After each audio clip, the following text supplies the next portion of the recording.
Welcome to Silent Waves Radio. Tonight, history cracks open before us, and something cold is crawling out from its depths. This isn't a story of faraway wars or whispered conspiracies. This is something older, closer, and infinitely more intimate. The Lizard Men Apocalypse, a phrase once relegated to the corners of late-night forums and fevered myths, has stepped out from the shadows. It's not coming from some distant star or secret bunker. It's here, in the arteries of our own cities, in the systems we built, in the people we trusted. Initial reports confirm what governments refuse to speak aloud: a coordinated global infiltration, a series of simultaneous internal assaults, all executed with uncanny precision. The first whispers came from the usual sources: grainy footage, half-erased transmissions, anonymous voices online. But then the confirmation hit like thunder. Every continent, every nation, every level of power breached at once. Here in the United States, disbelief is the new contagion. Boston and Chicago police precincts have gone dark. Radios silent after bursts of gunfire echoing from within their own walls. Officers turned on each other, their badges glinting beside blood on the floor. In Atlanta, live rescue feeds cut mid-transmission as paramedics suddenly attacked their patients. Their faces twisting, bones shifting under skin, eyes flashing vertical under red lights. And in Washington, D.C., the corridors of the White House thrum with confusion, smoke, and screams. Staffers have been rushed underground, gates sealed, corridors locked. Officials talk about containment. But containment of what? The truth moves faster than fear. The breach isn't at the borders. It's under the skin. Every corner of the world reports betrayal by those once trusted. Colleagues, neighbors, even family. This isn't the sound of armies marching on our walls. It's the sound of civilization devouring itself from the inside out. Stay with me, listeners. This is Silent Waves, and we don't go dark. We'll stay on air as long as there's breath and power in these lines. Subscribe, share, keep the signal alive. Because when truth flickers, darkness rushes in to fill the gap. Now, the signal from London has stabilized, and what we're hearing is nothing short of biblical. London, the city of law and empire, is drowning in its own order turned chaos. Tonight, the parliament itself was attacked from within. Witnesses inside described two senior cabinet aides standing mid-session before the chamber, then convulsing, their bodies splitting open with impossible speed. Their faces stretched, jaws unhinging like snakes, eyes widening until only white remained. They tore into those nearest them before security could draw their weapons. The floor ran red. At least 11 confirmed dead, many more injured. The Prime Minister has been evacuated to a secure location, though no one knows where that is or who else might already be waiting for him there. Outside, Westminster is chaos. Sirens scream through the narrow streets. Civilians flee in blind panic. Many still think this is terrorism, but those who saw the skin peel, who saw the blood spray from mouths that weren't mouthed anymore, they know better. They know the world is no longer what it seems. 1,000 years of order unrammeled in seconds. Now we turn to Cairo, the city of sun and stone, where the air itself carries history. Tonight it carries something else. The transformation began in the markets. Vendors shouting, children tugging at sleeves, the rhythm of life uninterrupted, until suddenly the police opened fire on the very people they swore to protect.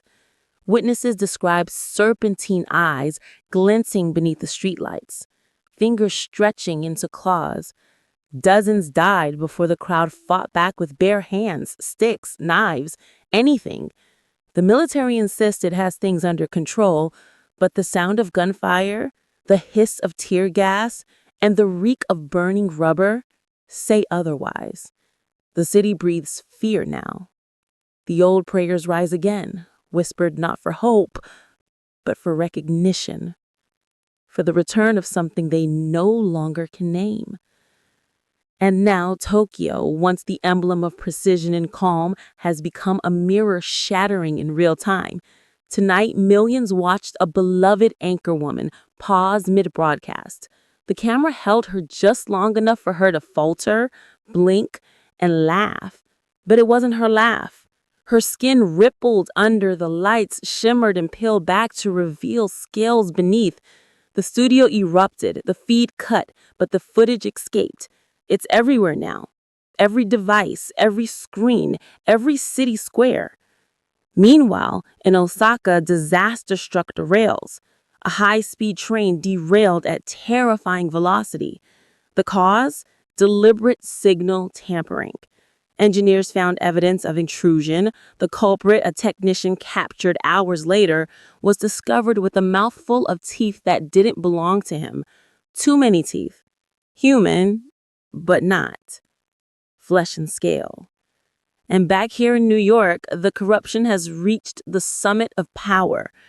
The White House stands as a fortress of silence guarded by fear more than men. Staffers describe corridors echoing with gunfire, aides turning on each other without warning. President Ronald Pomp has been evacuated to the bunker system beneath the Capitol. Official reports labeled it an isolated disturbance. But inside sources tell me that's the line they've been ordered to repeat.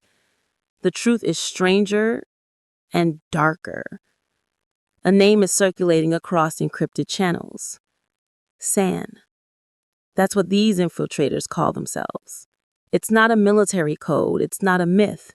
It's what they've always been. The word they've carried across centuries, waiting for the right moment to speak it aloud again. Eyewitnesses describe slit pupils, elongated limbs, and strength far beyond human limits. Footage leaks through sensors, grainy but undeniable. The question is no longer what they are, it's how long they've been here. Across the East Coast, flights are grounded. Airline crews mutiny. One pilot locked himself in the cockpit, smiling as they broke down the door. His eyes, vertical.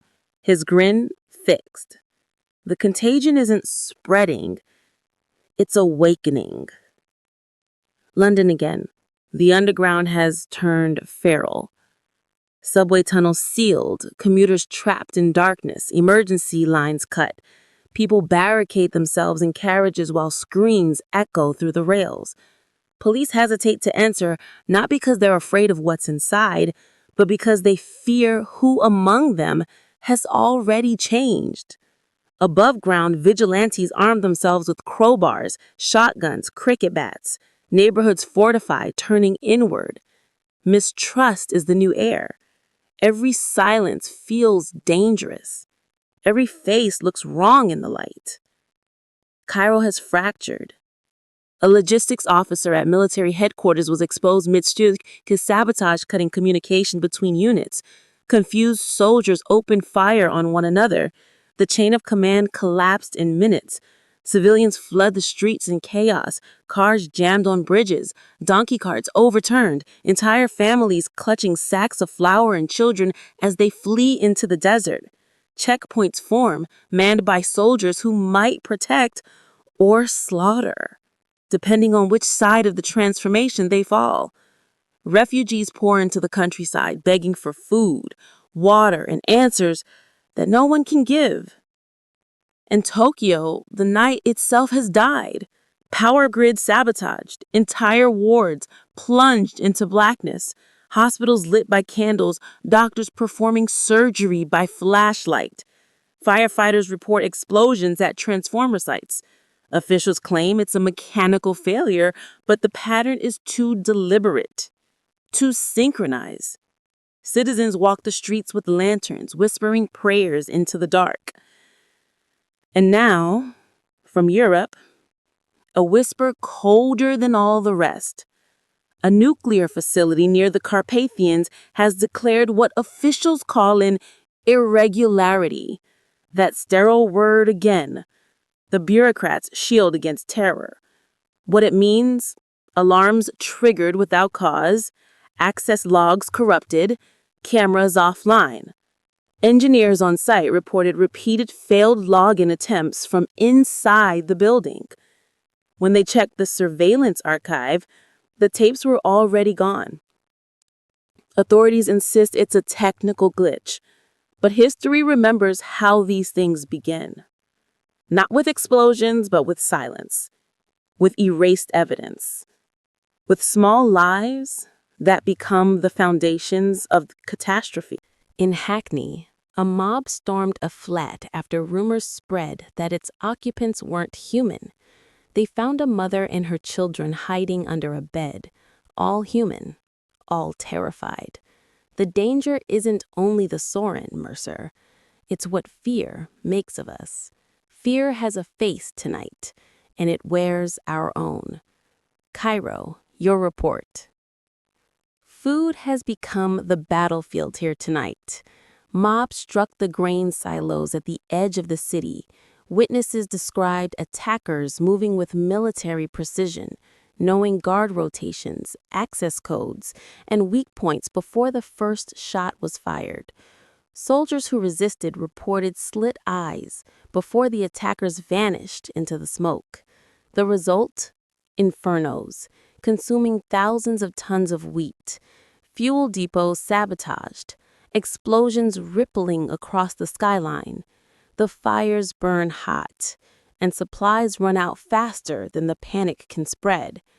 This isn't chaos, it's design. Engineered starvation. The tactic is old. Cut the food, cut the fuel, and the people will break themselves. Tokyo, what are you seeing? Japan's coast tonight feel cursed. Cargo ships arrive half empty. Manifests falsified. Crews missing without a trace. No distress calls, no SOS, no survivors. Port authorities searching the holds found claw marks gouged deep into the steel walls, human-sized but not human-made. Maritime networks themselves are under siege. Radio channels crackle with bursts of static. Navigation relays looping impossible coordinates. The ocean itself seems hostile. And still fishermen sail, desperate to earn a living, to feed their families. Some don't return. Others come back changed, silent, trembling, eyes hollow, refusing to speak of what they saw out there. A nation built on the sea now fears the water. Mercer, back in New York. Stock exchanges have gone dark. Trading halted as algorithms spun out of control, buying and selling billions against fabricated headlines. Screens flooded with false feeds, data storms that no one can trace. Every false trigger, every digital phantom traced back to servers that don't exist. Markets matter because people matter. When your card won't swipe, when your paycheck evaporates overnight, when banks tell you technical error while the ATM eats your last 20, that's when the world cracks, and it's cracking now. In Manhattan, lines stretch for blocks outside banks that no longer open. Security staff whisper that infiltration has reached the vaults, the systems, the people, the trust. And still, the official line is silence. On to Europe. Britain debates emergency powers as we speak. Ministers shouting behind closed doors, demanding martial law. But no one knows if the army itself remains human. Citizens await, glued to flickering screens, praying for a voice that doesn't come. And now, breaking again from New York, the U.S. Nuclear Regulatory Commission has just issued a red bulletin.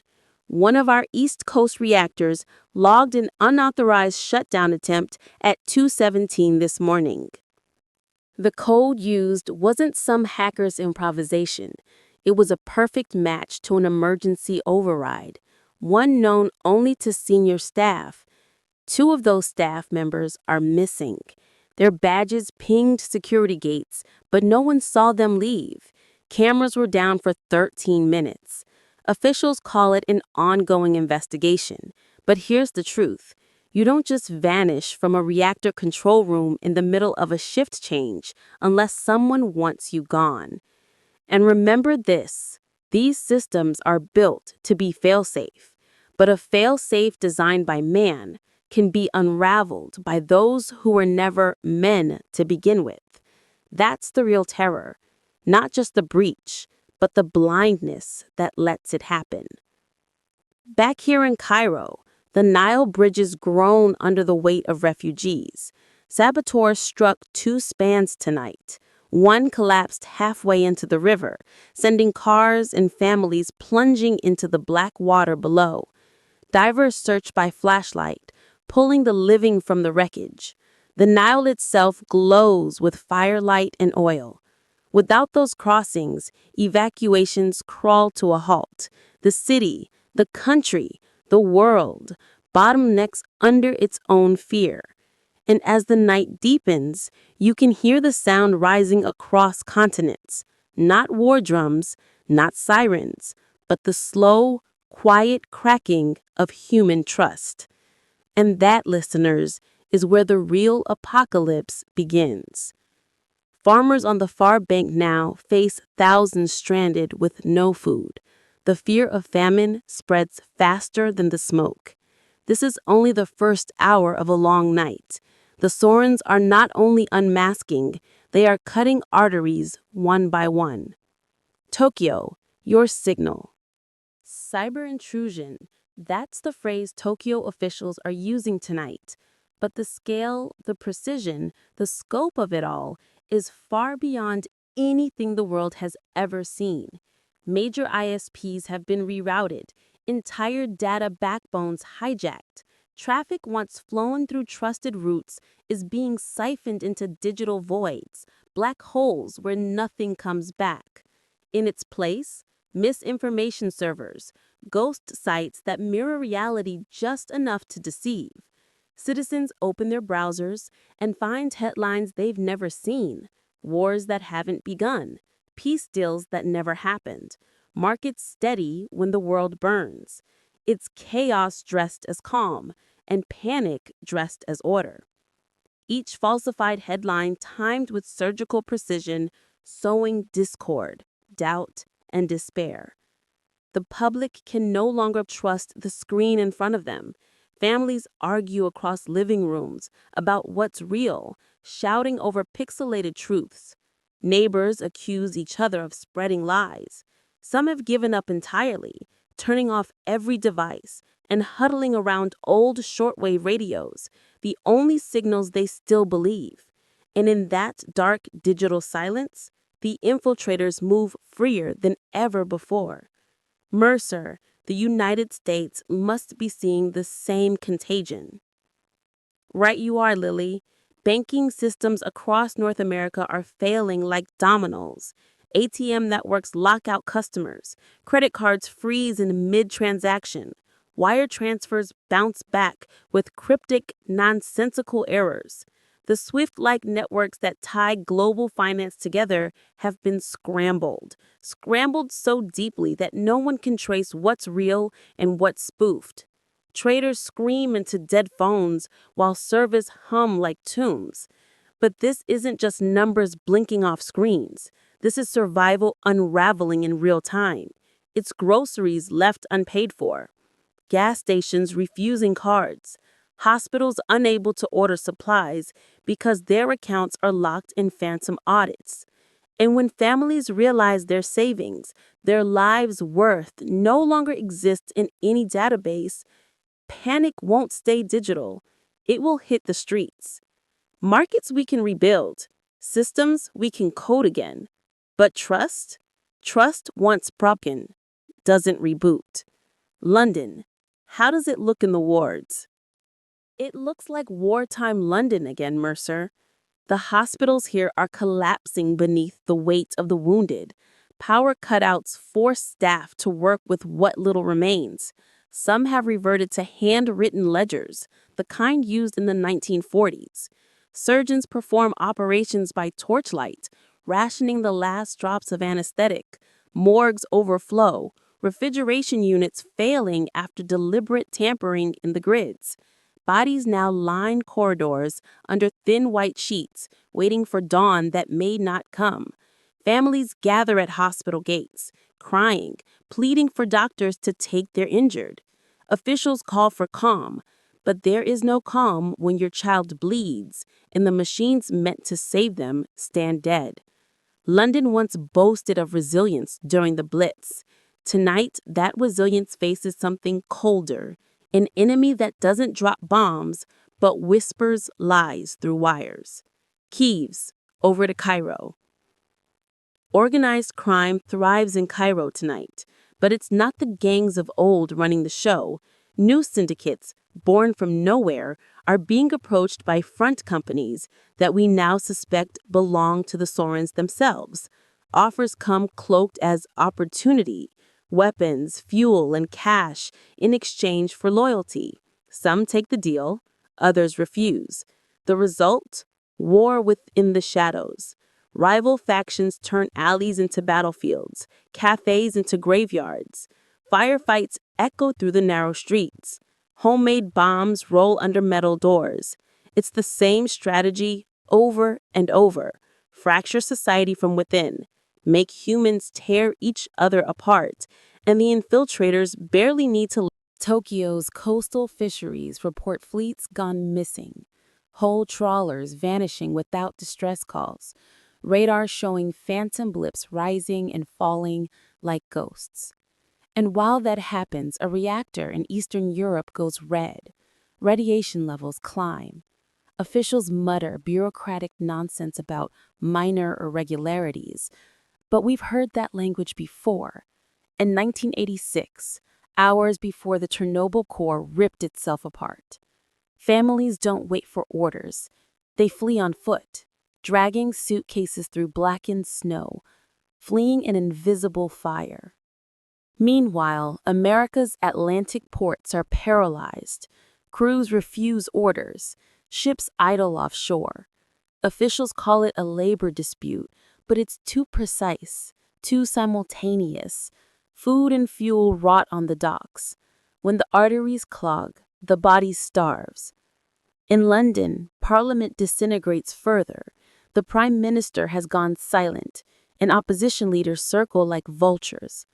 Hardliners accuse rivals of harboring infiltrators, calling for tribunals, purges, loyalty tests. The air itself tastes of a coup. The once mighty British state has become a trembling creature, devouring its own tail. Cairo bleeds from within. Militias and armies fight not over territory, but identity. Desert roads are graveyards of convoys, burned-out trucks, smashed canteens, footprints ending in nothing but dust. Refugees wander between factions, begging for water and mercy, and receiving neither. Tokyo's seas bristle with warships. Fleets maneuver not against nations, but against unseen enemies among their own crews. The admirals suspect the infiltrators have reached command level. Cities along the coast prepare to flee inland at the first shot. The world's oceans, once the cradle of connection, now mirror the void, vast, dark, and watching. And through this chaos, the first global summit convenes, not in one room, but across encrypted channels. The leaders of the fractured earth, the President of the United States, the Prime Minister of Britain, the Russian strongman, the Chinese premier, their faces stutter on broken screens, voices half swallowed by static. They swear unity, pledge defense, but even the connection itself betrays them. Flickers, distortions, fragments that suggest someone else is listening in. It doesn't look like a council of the living, but a seance of the doomed. In London, armored convoys patrol the streets. But no one trusts the men inside. Curtains twitch, eyes peer out, and whispers ask the same question. Are they ours? Soldiers are ordered to watch each other more than the enemy. Hospitals guarded by rifles. Children sleep underground. Safety now is a privilege measured by the depth of your shelter. In Sinai, the first humanitarian corridor fell apart before it began. A column of refugees ambushed by men in perfect uniforms, flawless papers, until they turned their guns on the civilians they were meant to escort. Roads are graveyards, aid convoys burned by the roadside. People wander into the dunes because the desert at least has no lies. Tokyo's heart has been stabbed. 2 major semiconductor plants, the cleanest rooms on Earth, shut down tonight. Power cut mid-shift, machines halted, wafers ruined. The authorization logs show employee IDs belonging to people who never entered the building. They're missing now. Those chips powered everything. Your phone, your car, your pacemaker. When those rooms went dark, the modern world dimmed with them. And here in New York, a name surfaces: Marcus Vail, the social titan. Leaked files show his networks amplifying disinformation, hiding real footage, pushing fake denials, turning outrage into confusion. The infiltrators didn't just invade governments, they invaded algorithms. When truth itself becomes infected, we're defenseless. Back in London, politics has become a weapon of fear. Hardliners hunt for traitors. Moderates are silenced. The center cannot hold because it no longer exists.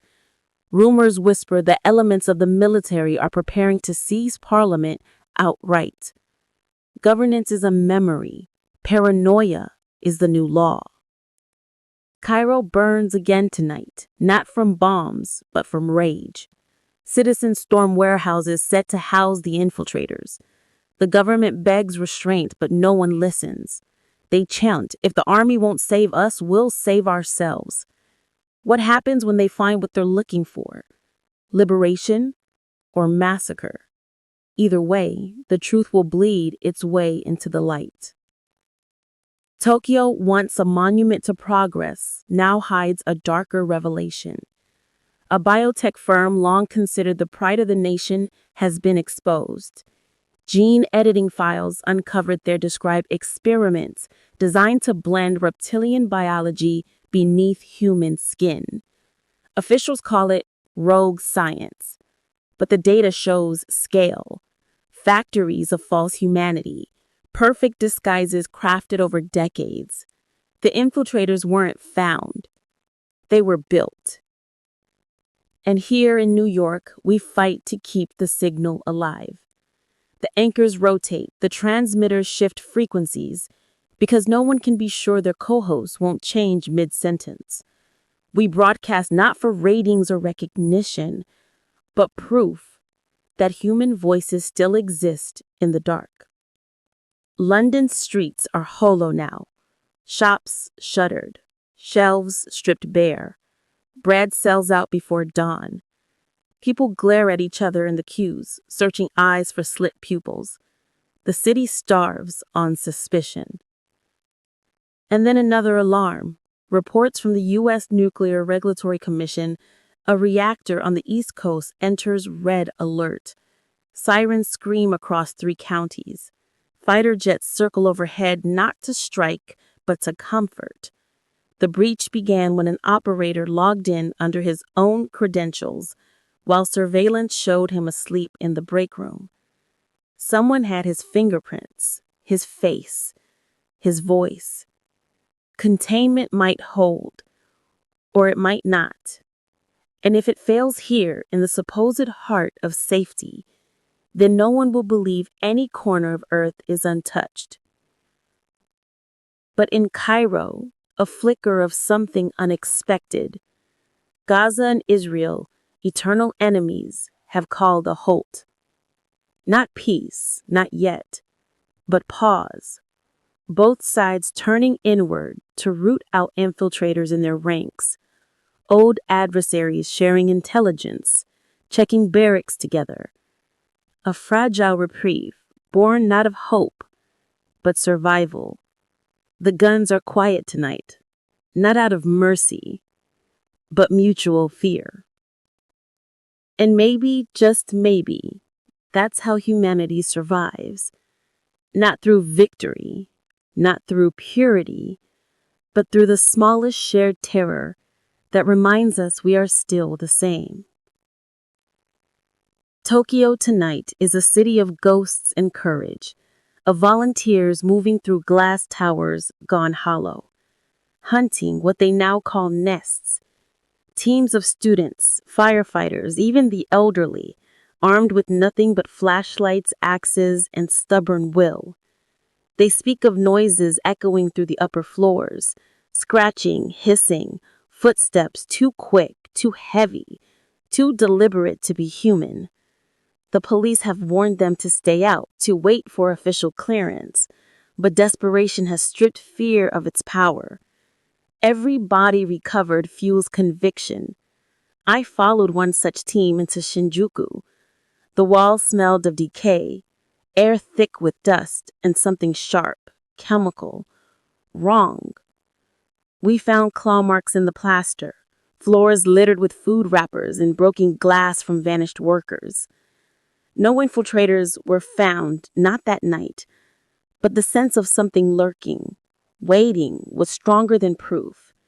It hung in every breath we took.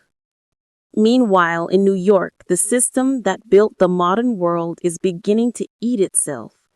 Financial regulators scramble to freeze withdrawals, halt bank runs, and contain panic, but you cannot control an economy when the people enforcing those laws may not even be human. ATMs are smashed open by desperate hands.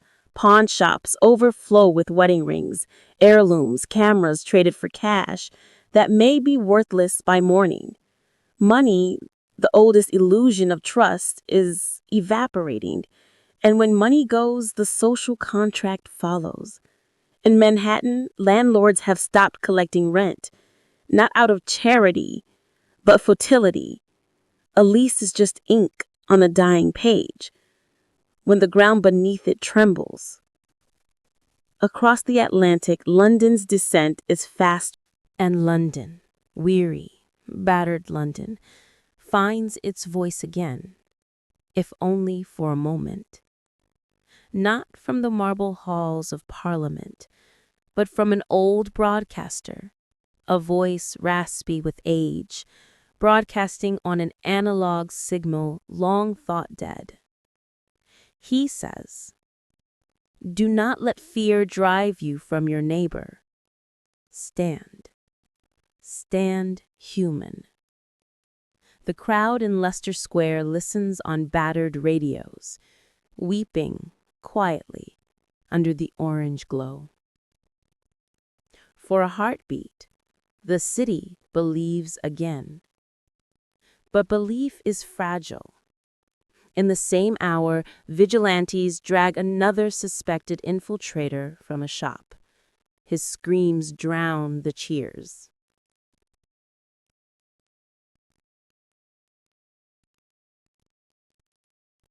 They reveal, he says, that none of this was accidental. The infiltrators were not born, they were built. The genome tells a story of human hands guiding evolution toward deceit. The DNA patterns show spliced layers of editing, not once, not twice, but across generations. Skin proteins rewritten to mimic human pigmentation, ocular structures adapted to reflect light like ours, endocrine systems programmed to copy human chemical rhythms, everything tuned to pass inspection. The data also shows dates, funding trails, patents, 40 years old, traced to shell corporations, cloaked in the paperwork of research grants and ethics boards. This wasn't rogue experimentation, It was industrialized deception. So I ask, what does that mean? It means, he continues, our own institutions built the door and invited them in. Research boards, pharmaceutical councils, government agencies each signed documents without understanding the consequences. Humanity wasn't infiltrated, it was programmed to accept infiltration. And can it be reversed? His silence stretches long before he answers. Only through absolute scrutiny. Every archive must be opened, every genome tested, every assumption dismantled. But even then, you will never know for certain if the hand that helps you rebuild is truly human. So I ask one more question. If truth means panic, if exposure means collapse, should we still tell it? He leans close to the microphone. You already have. And with that, the line goes dead. Here in London, the interview spreads faster than electricity ever did. Within minutes, citizens flood toward laboratories, convinced they hide genetic records. They break doors with crowbars, tear out filing cabinets, and drag them into the streets. They set paper alight, flames dancing high enough to illuminate the night. Police arrive, but the mob is too large, too desperate, their anger fueled by knowledge they barely understand. This is the cost of revelation. Truth becomes both weapon and wildfire. London burns not from bombs, but from belief. Cairo reports the coast has turned to battleground. In Alexandria, infiltrators attempted an amphibious landing under the guise of fishing boats, their hulls painted with symbols of local fleets. But villagers spotted the movement, and by dawn, militias, soldiers, and civilians together repelled the landing. The bodies that washed ashore bore two kinds of skin, some smooth, some scale, all lifeless. And people whispered, "We can beat them." For the first time in months, the phrase carried hope instead of irony. The sea, for once, was an ally. Across the ocean, a voice crackles from Vancouver. Tim Gu, correspondent and survivor. He's asked the question that lingers everywhere. How do we fight back without losing what makes us human? He answers carefully. You don't fight with rage, you fight with connection. Step 1, never move alone. Pair up. Build buddy systems so that every absence is noticed.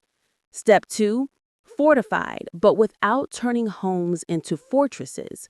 Create alarm systems that call neighbors, not soldiers. Step 3, build aid hubs, clearly marked, human verified. Food, medicine, shelter, all distributed with transparency. The infiltrators thrive in chaos. They win when fear breaks structure. So we counter them not with weapons, but with order, with care, with the refusal to lose trust entirely. That's the only resistance that matters. And his signal fades into static. Tokyo answers next. Across East Asia, a rescue corridor is forming along the sea. Civilian ships, Navy escorts, even fishing vessels sail together under one flag, salvation. I was at Yokohama's docks as a freighter pulled in under dim floodlights. Families stepped down barefoot, exhausted, faces gray from radiation dust carried by the wind. Children clutched stuffed animals, women held jars of rice or photographs in plastic sleeves. Volunteers met them with blankets and lanterns, food wrapped in paper. There was relief in their eyes, yes, but also doubt, because no one could tell who among them was truly human. The uncertainty lives even in compassion now. And here in New York, the fight has turned digital. Human forces, police, hackers, and volunteers have struck not at bodies, but at servers. The infiltrator's strength lies in illusion, fake broadcasts, altered footage, manipulated fear. Today, 3 major data centers were raided simultaneously. The servers burned, the cables melted, and for a moment the fog lifted. Screams froze mid-transmission. Deep-fake anchors stuttered and glitched, revealing scales beneath human skin. For the first time in days, truth fought its way through static. It won't last. They will rebuild. But for a few hours, the world saw through the mask. And sometimes that's enough. Then came the message none of us wanted. A reactor on the American East Coast has fallen. Full containment failure. The core is open. Radiation pours across one of the most populated corridors on Earth. Roads are jammed, trains derailed, skies full of helicopters trying to lift the unreachable. Entire cities caught in the fallout. For weeks, we told ourselves it couldn't happen here, that our systems were stronger, our walls higher, our scientists wiser. But the infiltrators walked past our defenses like they were doors left ajar. That makes 4 meltdowns. 4. The nightmare isn't coming, it's here, and it bears our own signature. Across Europe, armies scramble. German, French, and Italian forces form a coalition to reclaim cities lost to infiltration. But even there, paranoia blooms. Soldiers demand genetic testing before following orders. Units hesitate, suspecting their own commanders. The task force exists on paper, but mistrust paralyzes the field. The war is no longer fought in trenches, but inside the human mind. In Africa, the Union has called together an impossible alliance. UN peacekeepers, mercenary groups, local militias, all under one fragmented command. They plan strikes on nests in the Sahel, in Somalia, in the Horn, but cash has no value now. Loyalties shift hourly, and yet, despite the chaos, leaders still talk. Communication itself has become an act of defiance. When information moves faster than the enemy, civilization survives another day. And in East Asia, the seas themselves are reshaping. Japan, South Korea, Taiwan, and the Philippines, nations once divided, now patrol side by side. Their ships cut black silhouettes against dawn. No flags, no rivals, only a single message transmitted across all frequencies. Humanity stands together, or not at all. So here we are. One voice, one broadcast, one fragile thread through the static. Around the world, the lights flicker, the seas shift, the skies hum with fallout and fire, and still we speak. Because the moment we stop, the silence wins.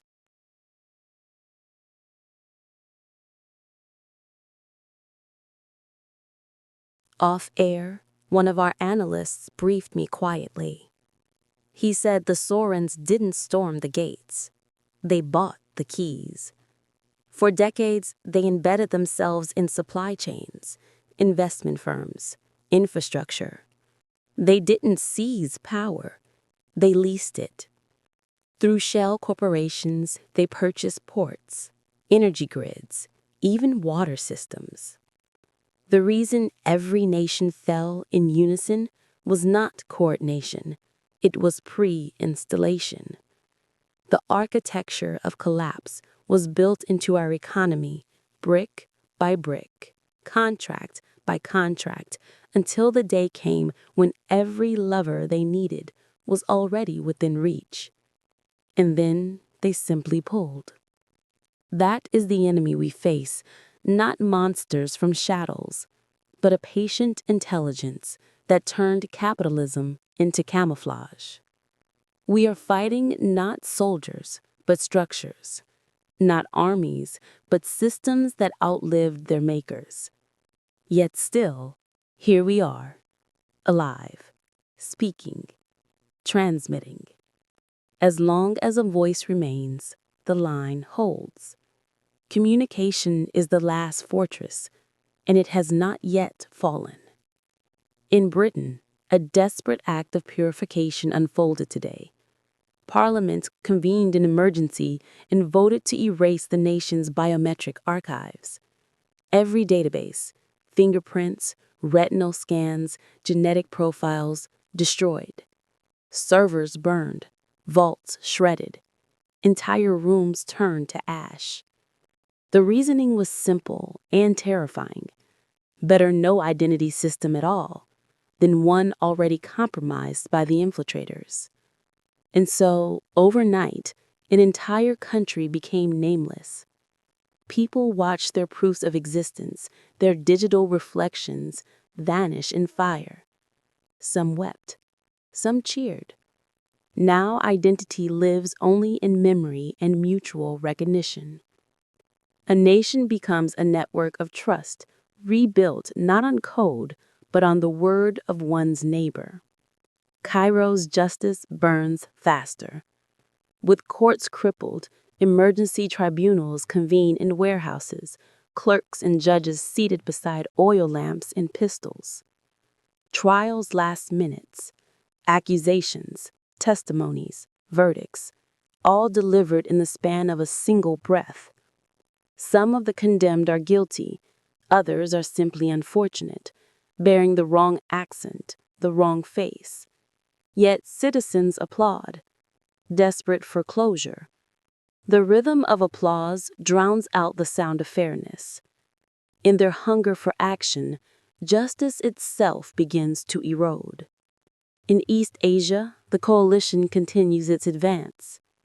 Tonight, they intercepted a convoy painted in relief markings, trucks marked with red crosses, the universal symbol of aid.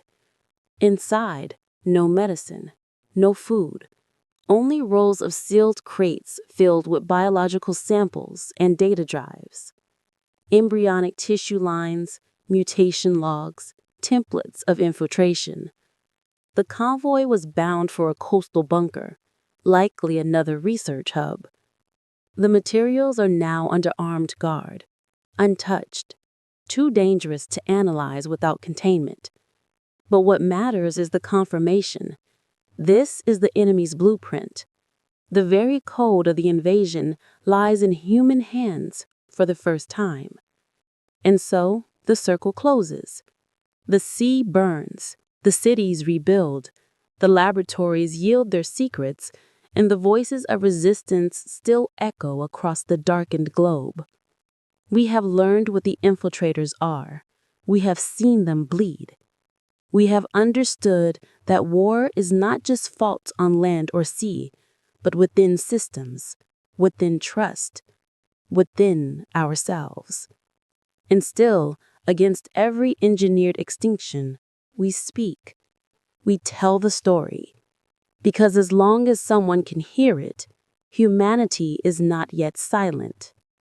Confirmed. The fifth has fallen. East Asia's largest reactor is gone. Another city erased in an instant, turned into an exclusion zone of silence and irradiated dust. Another million lives torn from the earth without warning, their homes evaporated into light. 5 reactors now. 5 nations burning in one season. 5 Chernobyls reborn not through accident or negligence, but through design. The sky itself is weaponized. This is no longer sabotage. This is not malfunction. This is extermination, a deliberate rewriting of physics into a weapon.